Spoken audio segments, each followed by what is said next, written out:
Hi guys, welcome back to Bite Size Excel.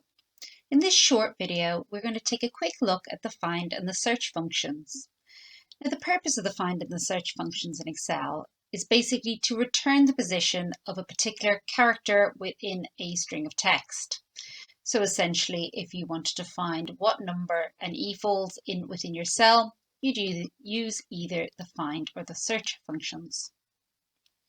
Now, the main difference between the find and the search functions is that find is case sensitive, while search is not.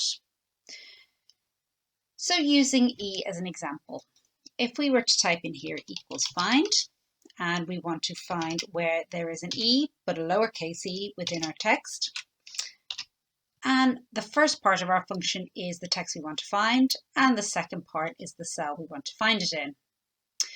The third part is if you want to ignore the first few characters within a cell and when you start your search from a particular character number, you can put it in here. For now, we'll just ignore it. And if we hit enter, you'll find that a small lowercase e is in your fourth cell, which is correct. If we did the same thing with search, because search is not case sensitive, we'd get a different result.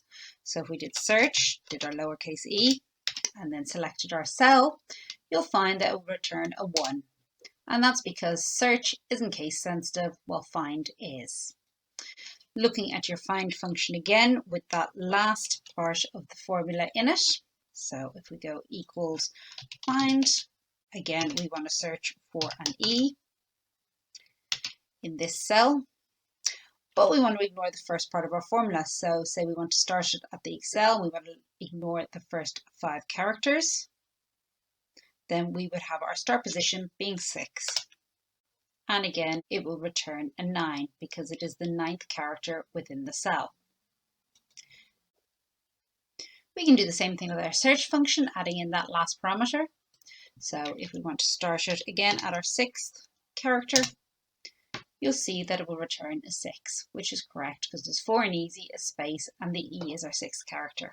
Now, find and search become particularly useful when you combine them with things like your left and right functions. If you want to extract specific text from a cell that's of non-standard length, well, then you can use your find and your search to help you do that. We'll come on to that in a later video. This has just been a really short introduction to your find and search functions. I hope that you found it useful. If you'd like further examples on how you might use your find and search functions, please do let me know in a comment. Please do like and subscribe, and I look forward to seeing you in a future video.